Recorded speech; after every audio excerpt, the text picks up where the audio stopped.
Yes, friends, welcome you all in this chemistry subject. છેલ્લે આપણે ઘન અવસ્થા સોલિડ સ્ટેટ ચેપ્ટરની શરૂઆત કરેલી અને આ ચેપ્ટરમાં શરૂઆતમાં આપણે પદાર્થનું ત્રણ રીતે વર્ગીકરણ જોયેલું, ઘન, પ્રવાહી અને વાયુ. ઘન પદાર્થને સમજવા માટે એને બે ભાગમાં વર્ગીકૃત કર્યા. એક બાજુ સ્ફટિકમય ઘન પદાર્થ, સામે અસ્ફટિકમય ઘન પદાર્થ. સ્ફટિકમય ઘન પદાર્થના જે ઘટક કણો છે એ લાંબા ગાળા સુધી નિયમિત ગોઠવણ ધરાવે છે. અસ્ફટિકમય ઘન પદાર્થમાં એવું હોતું નથી. તો આવા જે સ્ફટિકમય ઘન પદાર્થો છે જેમાં ઘટક કણોની ગોઠવણ લાંબા ગાળા સુધી જોવાની મળે એમને આપણે આગળ વર્ગીકૃત કર્યા કુલ 4 રીતે: આણ્વીય ઘન, આયનીય ઘન, ધાત્વીય ઘન અને છેલ્લે સહસંયોજક ઘન. હવે આગળ જો આ સ્ફટિકમય ઘન પદાર્થ જે પણ પ્રકાર છે ચારમાંથી એમાં રહેલા ઘટક કણની ગોઠવણ આપણે સમજવી હોય તો એ ગોઠવણને સમજવા માટે કેટલીક બાબતો સમજવી જોઈએ. અને એમાં આપણે જોયું હતું એક તો સ્ફટિક લેટીસ, કે જ્યારે આ ઘટક કણો એ ત્રિપરિમાણમાં નિયમિત રીતે ગોઠવાઈ જાય અને આખી જે ગોઠવણ, આખી જે રચના બને એને આપણે સ્ફટિક લેટીસ કહીએ. આ સ્ફટિક લેટીસની લાક્ષણિકતાઓ આપણે જોઈ હતી કે સ્ફટિક લેટીસની અંદર જે પોઈન્ટ મૂકીએ છીએ એ પોઈન્ટ એ રિપ્રેઝન્ટ કરે છે, એને આપણે સ્ફટિક સ્થાન કહેતા હતા અને એ રિપ્રેઝન્ટ કરે છે કોને? તો અણુ, પરમાણુ કે આયન અથવા ઘટક કણને. સાથે એમ પણ જોયું હતું કે જ્યારે આ બધા બિંદુઓને આપણે જોડીએ છીએ ત્યારે આપણને એના ભૌમિતિક આકાર વિશેનો ખ્યાલ આવે છે. સાથે આપણે એકમ કોષ જોયો હતો કે જે નાનામાં નાનો ભાગ સ્ફટિક લેટીસમાંથી આપણે કાઢી લીધો, એને વારંવાર રિપીટ કર્યો તો આખો સ્ફટિક બને છે. તો એવા નાનામાં નાના ભાગને આપણે એકમ કોષ કહેતા હતા. એકમ કોષની લાક્ષણિકતાઓમાં એના પરિમાણ જોયા હતા કે એને 3 ધાર છે, 3 ધાર કહેશો તો A, B અને C વડે એને દર્શાવાય, અને 3 ખૂણાઓ કે જેને આલ્ફા, બીટા અને ગેમા વડે દર્શાવાય. તો આ બધી બાબતો આપણે અગાઉ જોઈ છે. અને આજે જે આ સ્ફટિકમય ઘન પદાર્થો જે રીતે સ્ફટિકીકરણ પામે છે તો એ રચનાઓ કુલ 7 પ્રકારની હોય. જે રીતે સ્ફટિકમય ઘન પદાર્થની અંદર ઘટક કણો એ ગોઠવણ પામે છે એ કુલ 7 પ્રકારે હોય છે. તો એ 7 સ્ફટિક પ્રણાલીના પ્રકાર સાથે સાથે આપણે એ આદિમ હોય ત્યારે, આદિમ એટલે માત્ર ખૂણાઓ પર હોય ત્યારે એમાં કયા કયા વિચલનો હોય શક્ય બને એ બધી બાબતો પણ અત્યારે જોઈશું. એક નાની બાબત આપણે અગાઉ જે ચર્ચેલી છે ફરીથી કહી દઉં તો એકમ કોષમાં આપણે 2 પાર્ટ જોયા હતા.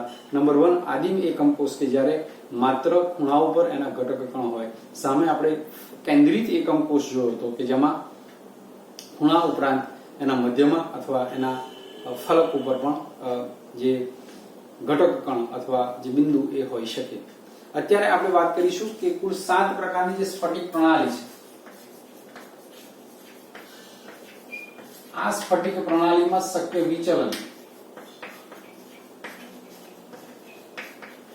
રાઈટ, એના એકમ કોષ વિશેની માહિતી.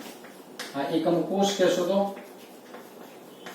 એના ABC કેવા છે, એના આલ્ફા, બીટા, ગેમા કેવા છે, એના ધારની લંબાઈ, એના ખૂણાના માપ કેવા છે અને છેવટે એના ઉદાહરણો વિશેની માહિતી જોઈશું. તો જોઈએ છે સ્ફટિક પ્રણાલી, એના શક્ય વિચલન,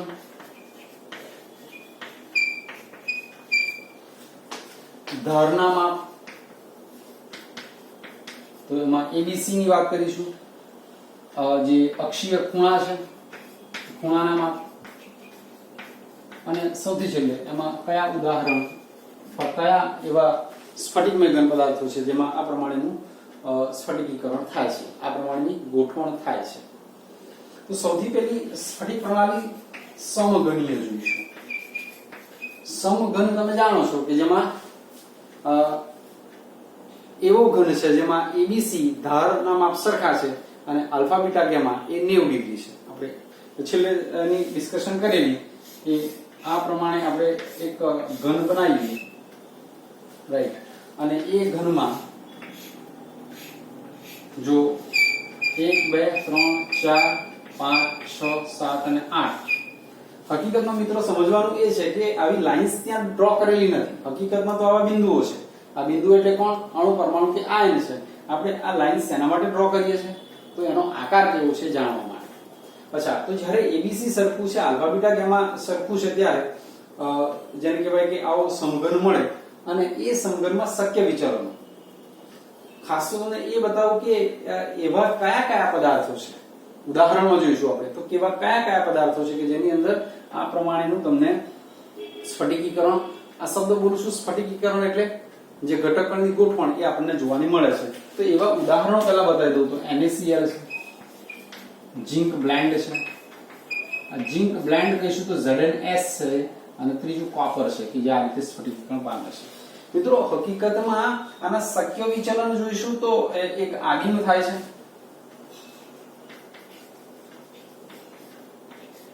હું એને નંબર કરી દઉં છું અને લેબલ આપી દઉં છું, એટલે આપણે બધાને એક સાથે અહીંયા વારંવાર લખવાની જરૂર પડે નહીં, આપણે નંબર જ લખી દઈએ માત્ર. નંબર 2 અંતર કેન્દ્રિત, એના માટે આપણે નંબર 2 લખી દઈએ. ફલક કેન્દ્રિત, એના માટે આપણે નંબર 3 લખી દઈએ. અને અંત અથવા છેડો કેન્દ્રિત, એને આપણે નંબર 4 કહી દઈશું. આમ જો તો આ ટેબલ તમને તમારી ટેક્સ્ટબુક ના 10 નંબરના પાના ઉપર આપેલું છે, એ ટેબલ જ આપણે સમજવાની કોશિશ કરીએ છીએ. હવે આમાં શક્ય વિચલન આપણે 1 2 3 કરીશું. આ 1 2 3 કહેશો તો એમાં આદિમ પણ હોઈ શકે, એમાં અંતઃ કેન્દ્રિત પણ હોઈ શકે, એમાં ફલક કેન્દ્રિત પણ હોઈ શકે. આદિમનો મતલબ માત્ર ખૂણા ઉપર ઘટક કણ હોય, અંતઃ કેન્દ્રિત ખૂણા ઉપરાંત મધ્યમાં હોય, ફલક કેન્દ્રિત તો ખૂણા ઉપરાંત એ એના બાજુ ઉપર ફલક ઉપર હોય, અને અંત કેન્દ્રિત એટલે ખૂણા ઉપરાંત બે છેડા ઉપર હોય. આ બધું આપણે છેલ્લા વિડીયોમાં સમજેલા છીએ. અચ્છા મિત્રો, છેવટે આપણે આમાં આપણે નંબર 4 લખતા નથી. કેમ એવું? બરાબર સમજો વાતને કે એવો કોઈ સ્ફટિકમય ઘન પદાર્થ નથી કે જેની અંદર એબીસી સરખા હોય, આલ્ફા બીટા ગામા 90 હોય, અને સાથે ખૂણા ઉપરાંત બે એન્ડ ઉપર તમને પરમાણુ અથવા અણુ અથવા આયન અથવા ઘટક કણ જોવાના મળે. એટલે એને ચર્ચવાની કોઈ જરૂર નથી. શક્ય તો બધા બને, વિચારીએ એટલા બને, પણ જેમાં જે પ્રમાણેની આપણને સ્ફટિકમય રચના જોવાની મળે છે, જે ઘનમાં જોવાની મળે છે, તો એને આપણે ડિસ્કશન કરીશું. આમ જો તો NaCl નું ઉદાહરણ આપ્યું છે. NaCl એ FCC રચના ધરાવે છે, ફલક કેન્દ્રિત ઘન છે FCC. અર્થ શું કરવાનો? અર્થ સમજવો જરૂરી છે કે NaCl ની અંદર FCC રચના છે, સમઘનીય, અને એ સમઘનીય પણ કેવી? વિચલન વાળું કયું? ફલક કેન્દ્રિત છે. તો એનો અર્થ એવો થયો કે NaCl ના સ્ફટિકમાં Na+ અને Cl- આયનો છે.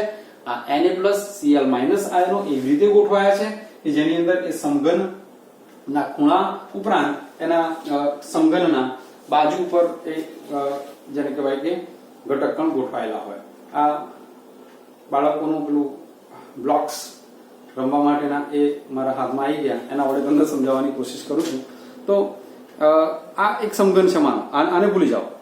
આ જે છે ને એ પેલાના જોઈન્ટ્સ માટેનું હશે, હે ને? તો એને ભૂલી જાઓ. આપણે જોઈ લઈએ કે આ માત્ર આટલો જે સમઘન છે એને વિચારીએ તો 1 2 3 4 5 6 7 અને 8, રાઈટ? આ 8 એના 8 ખૂણા છે, રાઈટ? અને ઉપરાંત ફલક તો 1 2 3 4 ઉપર એક અને નીચે કુલ 6. આ 6 ફલક અને 8 ખૂણા ઉપર Na+ અને Cl- આયનો ગોઠવાયેલા છે. આનો અર્થ આવો છે, રાઈટ? તો કહેવાનો અર્થ કે એમાં 4 નંબર, જો 4 નંબર કરીએ કે ખૂણા ઉપર અને બે એન્ડ ઉપર જો એવી રીતે આપણે ઘટક કણ મૂકીએ તો એવું કોઈ સ્ફટિકીકરણ જોવાનું મળતું નથી. તો એ સ્ફટિકીકરણ જોવાનું મળતું નથી, તો એનો સમજવાનો પણ કશો અર્થ નથી. અચ્છા, તો ધારના માપમાં 3 ધાર છે ને, કઈ? A, B અને C, અને 3 સરખી હશે. A = B = C. એના અક્ષીય ખૂણા કહેશું તો આલ્ફા, બીટા અને ગામા એ 90 ડિગ્રી હશે.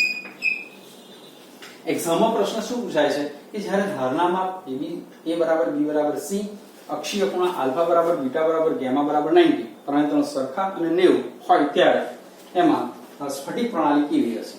તો તમારે લખવું પડે સમઘનીય.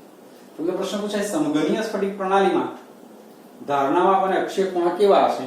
તો A = B = C, alpha beta gamma 90 હશે. NaCl એ કેવા પ્રકારની સ્ફટિક પ્રણાલી છે? તમને 4 ઓપ્શન આપ્યા હોય તો કહેશો સમઘનીય. સમઘનીયમાં કયો પ્રકાર છે NaCl માં? તો FCC છે. ઓકે, સારું. સેકન્ડ વન હવે આપણે જોઈશું અને એ હા આ મેં લેબલ કરી દીધું છે. કયું શું લેબલ કર્યું છે કે આપણે દરેક વખતે અહીં આદિમ અંતઃકેન્દ્રિત ફલક કેન્દ્રિત એવું લખવું પડતું નથી. આપણે માત્ર શું લખીશું 1 2 3 4. 1 લખીશું તો આદિમ, 2 લખીશું તો અંતઃકેન્દ્રિત, 3 હશે તો ફલક કેન્દ્રિત અને નંબર 4 હશે તો અંત અથવા છેડો કેન્દ્રિત. અચ્છા, સારું. સેકન્ડ વન આપણી પાસે છે ચતુષ્કોણીય. સમઘનીય પછી ચતુષ્કોણીય.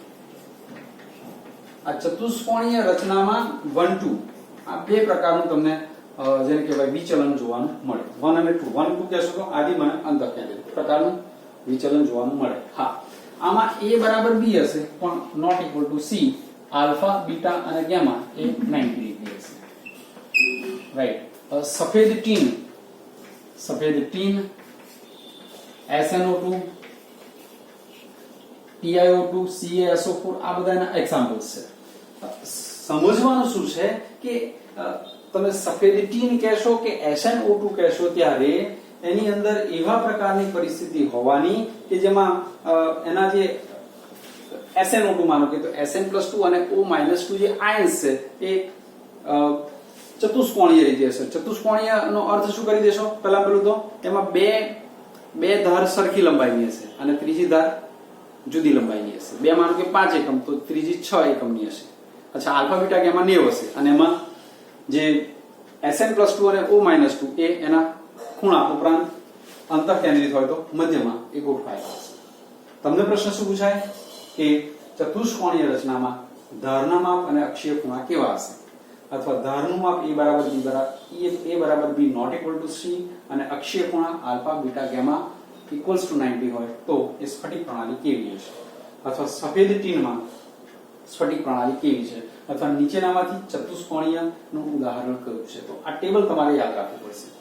થોડુંક સમજાવ્યું મેં તમને કે આ કહેવા શું માંગે છે એ સમજાવ્યું, પણ સાથે તમારે હવે એને તૈયાર કરવું પડે જો એક્ઝામ ઓરિએન્ટેડ કોઈ શોર્ટ ક્વેશ્ચન ટૂંકો પ્રશ્ન પૂછાય તો. અચ્છા, તો નેક્સ્ટ આપણી પાસે છે ઓર્થોરોમ્બિક. ત્રીજું છે આપણી પાસે ઓર્થોરોમ્બિક.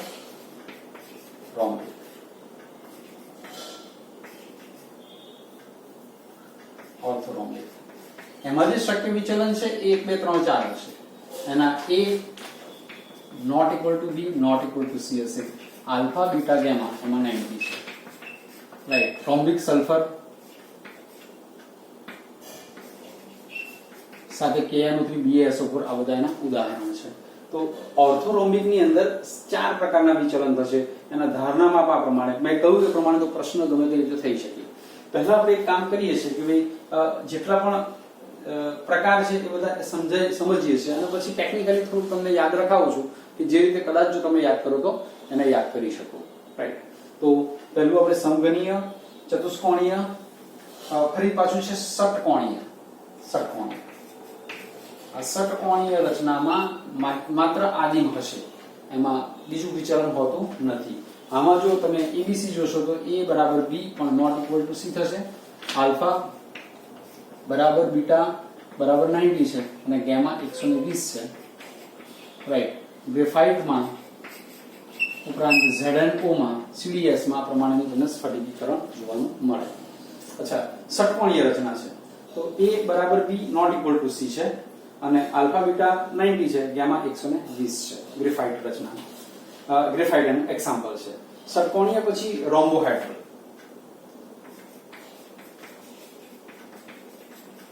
અથવા એને ત્રિકોણીય રચના પણ કહેવાય. તો પાંચમી રચના થયા અને એમાં પણ શક્ય વિચલન આદિમ એટલું જ છે અને એમાં a બરાબર b બરાબર c છે. આલ્ફા બરાબર બીટા બરાબર ગામા નોટ ઇક્વલ ટુ 90. આ ત્રણ સરખા છે પણ 90 નથી. રાઈટ. તમે જોશો તો કેલ્સાઇટમાં એટલે કે CaCO3 માં તમને આ પ્રમાણેની રચના જોવાની મળે.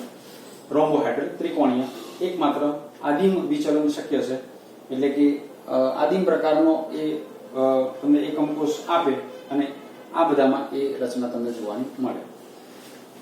રોમ્બિક પછી છે મોનોક્લિનિક.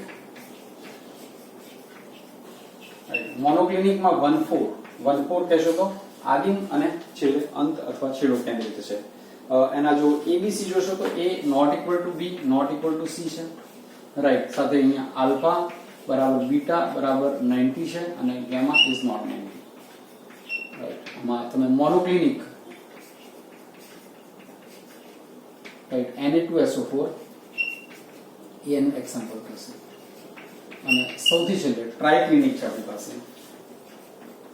અને ટ્રાઇક્લિનિક રચનામાં વળી પાછું એક માત્ર A not equal to B not equal to C, અહીંયા આલ્ફા બીટા ગેમા સરખા પણ નથી ને એવું પણ નથી. એક્ઝામ્પલમાં તમે K2 Cr2O7 સાથે CuSO4 વગેરે એક્ઝામ્પલ કહી શકો. રાઈટ, તો મિત્રો આ આખું ટેબલ બની ગયું. આમાં કહેવાનો અર્થ શું છે? એ અર્થ આવો છે કે ષટકોણીય રચના એ ગ્રેફાઇટમાં જોવાની મળે. ષટકોણીય રચના ગ્રેફાઇટની અંદર જોવાની મળે ત્યારે તમારે શું સમજવાનું કે એવી રચના હશે એકમ કોષની કે જેમાં બે એના બાજુઓ સરખી હશે, ત્રીજી બાજુ સરખી નથી. એમાં બે ખૂણા 90 હશે અને ત્રીજો 120 હશે. રાઈટ, અને એ પ્રમાણે એના ઘટક કણો એટલે ગ્રેફાઇટ છે તો કાર્બન એ ગોઠવણ પામેલા હશે. હવે અગત્યનું એવું બને છે કે આ ટેબલ તો આપણે બનાવી દીધું, પણ એને યાદ કેવી રીતે રાખવું? તો યાદ રાખવા માટે થોડુંક ટેકનિકલી જો યાદ કરીએ તો આના ફર્સ્ટ લેટરને યાદ કરીએ. સ ચ ઓ, સ ર મો ટા. સૌથી પહેલા તો તમારે કામ શું કરવાનું કે આને 5-5 વખત 10-10 વખત 15 વખત 20 વખત એને બોલવાનું છે. સમઘનીય, ચતુષ્કોણીય આખું 10 વખત બોલી જાઓ પહેલા તો, અને પછી એના નામ તમને યાદ થઈ જાય પછી આ પ્રમાણે યાદ રાખો. સ ચ ઓ, સ ર મોટા, સ ચ ઓ સ ર મોટા, સ ચ ઓ સ ર મોટા. આ પ્રમાણે યાદ કરશો એટલે આ તમને સિક્વન્સમાં યાદ થશે. શક્ય વિચલન આદિ માટે 1, અંતર કેન્દ્રિત 2, ફલક કેન્દ્રિત 3, અંત કેન્દ્રિત 4 છે. 1 2 3 1 2 1 2 3 4. ફરીથી 1 2 3 1 2 1 2 3 4 1 1 1 4 અને છેલ્લે 1. રાઈટ, 1 2 3 1 2 1 2 3 4 1 1 1 4 અને 1. આ શક્ય વિચલન થઈ ગયા. જે ધારણા માપ છે એ યાદ કરવા સરળ છે. A બરાબર B બરાબર C, A બરાબર B not equal to C not equal to not equal to. Right, પછી ચોથા નંબર પર યાદ રાખવા માટે શું કરવાનું? તો આને ફરીથી રિપીટ કરી દો. તો A બરાબર B not equal to C, અહીંયા આને નીચે લઈ જાઓ.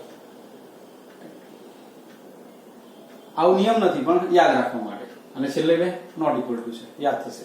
A બરાબર B બરાબર C not equal to C, ત્રણે ત્રણ સરખા નથી. હવે શું કરવાનું? આને નીચે લઈ જાઓ, આને નીચે લઈ જાઓ અને છેલ્લા બે નોટ ઇક્વલ ટુ. અચ્છા, અક્ષીય ખૂણાને યાદ કરવા માટે થોડીક તમારે ટ્રાય વધારે કરવો પડશે. આ ત્રણ તો વાંધો નથી, પહેલા ત્રણ વાંધો નથી. જુઓ, આલ્ફા બીટા ગેમા 90 છે, છેલ્લું વાંધો નથી. આલ્ફા બીટા ગેમા એના કરતા તદ્દન ઉલટું કરી દો, નોટ ઇક્વલ ટુ 90. હવે બાકીનાને યાદ કરવા માટે નંબર 4 માટે આલ્ફા બીટા 90 છે, ગેમા 120 છે.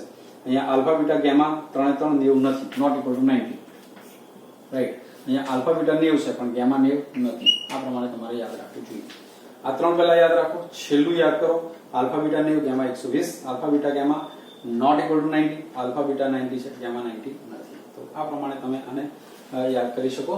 અને ટેબલ માટે મેં તમને કહ્યું પ્રમાણે થોડોક પ્રયત્ન તમારે કરવો જોઈએ. તો એ પ્રયત્ન કરશો તો વાંધો નહીં આવે. તો સ્ફટિક પ્રણાલી એમાં શક્ય વિચલનો અને એકમ કોષ એમાં ધાર અને ખૂણા કેવા હશે એના ઉદાહરણની વાત કરી. આ જે 7 સ્ફટિક પ્રણાલી, જો તમને પ્રશ્ન પૂછાય કે સ્ફટિકમય ઘન પદાર્થની સ્ફટિકમય પ્રણાલીના પ્રકાર કેટલા, તો 7 છે. જો 1 2 3 4 5 6 અને 7. પણ એમાં શક્ય વિચલન જુઓ તો આના 3, આના 2, 3 ને 2 5 ને 4 9, 9 ને 1 10, 10 ને 1 11, 12 13 અને 14. શક્ય વિચલન સાથે જુઓ છો તો કુલ રચના કેટલી બને છે? 14. અને આ જે 14 રચનાઓ છે એની માહિતી બ્રેવિસ નામના વૈજ્ઞાનિકે આપેલી, એટલે એને બ્રેવિસ લેટિસ રચનાઓ કહેવાય. તો બે ટૂંકા પ્રશ્નો બને છે કે સ્ફટિક પ્રણાલીના પ્રકાર કેટલા, તો 7 કહેશો, અને એમાં શક્ય વિચલન સાથે બ્રેવિસ લેટિસની સંખ્યા કેટલી, તો 14 કહેશો. ફરીથી, સ્ફટિક પ્રણાલીના પ્રકાર 7, વિચલન સાથે પૂછાય તો 14, અને 14 રચનાઓને શું કહે છે? બ્રેવિસ લેટિસ રચના. સ્ફટિક પ્રણાલી કેટલી? 7.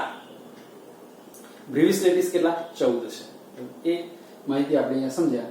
અને ચેપ્ટર આગળ વધી રહ્યું છે અને સાથે સાથે જેને કહેવાય કે જે પ્રમાણે પોસિબલ છે એ 3 ડાયમેન્શન વેમાં હું તમને પ્રયત્ન કરી રહ્યો છું સમજાવવાનો. તો એ પ્રમાણે તમે પણ તૈયારી કરતા જશો. આમાં થોડુંક ટેકનિકલી યાદ રાખીને અને ટેબલ 2 4 5 વખત લખજો તો કદાચ યાદ થઈ જશે. અહીંયા લખીએ છીએ. હવે પછી આપણે એકમ કોષની પરમાણુની સંખ્યા અને સંવૃત સંકુલન રચનાઓ વિશેની માહિતી નેક્સ્ટ વિડીયોમાં જોઈશું. Thank you very much.